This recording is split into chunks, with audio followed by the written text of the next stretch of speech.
ఎవరైతే 2 మాసాలు వేట నిషేధ సమయం ఉందో గొప్పలు చెప్పుకుంటున్నారు, మేమున్నప్పుడు 10,000 ఇచ్చామని. ఈ పథకం ప్రారంభించడానికి కర్మ కర్త క్రియ మన నాయకుడు చంద్రబాబు నాయుడు గారని చెప్పి తెలియజేస్తున్నాను.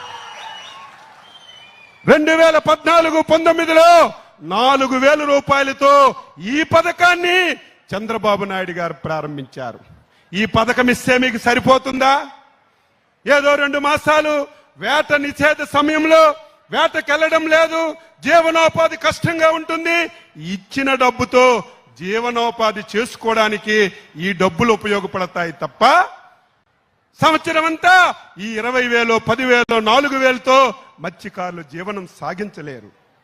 2019లో ఆనాటి ప్రభుత్వం ఆ పేరు చెప్పున పార్టీ పేరు చెప్తే దరిద్రం మనకు అంటుకుంటుంది. అంత దుర్మార్గమైనటువంటి పార్టీ నాయకుడు 5 సంవత్సరాలు ఈ రాష్ట్రాన్ని పాలించాడు.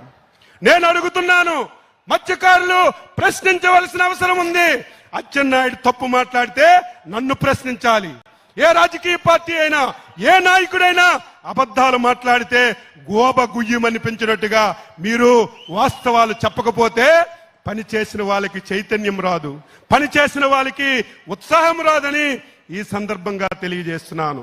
5 సంవత్సరాలు, సంవత్సరానికి 10,000 తప్ప ఒక్క పైసా గాని మీరు చేపలు పట్టుకోవడానికి ఒక్క వస్తువు గాని 5 సంవత్సరాల్లో ఎవరికైనా ఇస్తే రమ్మని చెప్పి ఛాలెంజ్ చేస్తున్నాను. ఎంత దుర్మార్గం అంటే ప్రభుత్వం ఇస్తున్నటువంటి ఆయిల్ సబ్సిడీ డబ్బులు కూడా బాకీలు పెట్టేశారు. ఇంకొక దారుణమైనటువంటి ఘటన, ఎవరైనా మత్స్యకారులు వేటకెళ్లి ప్రమాదవశాత్తు చనిపోతే వాళ్ళ కుటుంబానికి 5 లక్షలు ఇవ్వాలి. ఎప్పుడు ఇవ్వాలి? వెంటనే ఇస్తే ఆ కుటుంబానికి ఉపయోగం. చంద్రబాబు నాయుడు గారు ముఖ్యమంత్రిగా బాధ్యతలు తీసుకున్నప్పటికీ ఈ రాష్ట్రంలో చనిపోయిన వాళ్ళకి డబ్బులు ఇవ్వలేదు, ఆయిల్ సబ్సిడీ ఇవ్వలేదు. ముఖ్యమంత్రి గారు ఒకటే ఆదేశించారు, ఆర్థికంగా మనకి ఇబ్బంది ఉన్నా, చాలా సమస్యలున్నా మత్స్యకారులు మన కుటుంబ సభ్యులు ఎంత పెండింగ్ ఉందో అంతా ఒక్కసారి మన ఆదేశాలు ఇస్తే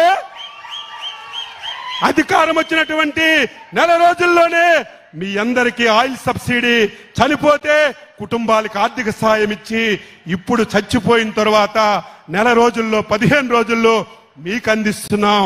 ఇది నిజమైన ప్రభుత్వం అని చెప్పి తెలియజేస్తున్నాను. 10,000 నుంచి 20,000 చేశాం. ఈ రోజు సాక్షి పేపర్లో రాశాడు మేమేదో తగ్గించేస్తున్నామని. ఆ పేపర్కి ఒకటే, ఈ దేశంలో 140 కోట్ల మంది ఇది మంచిదన్నా ఆ పేపర్లో అది చెడ్డదని రాయడం ఆ పేపర్కి అలవాటు అయిపోయిందని ఈ సందర్భంగా తెలియజేస్తూ 20,000 రూపాయలు ఇచ్చాం. గత సంవత్సరం 1,21,000 కుటుంబాలకి 241 కోట్లు ఇచ్చాం.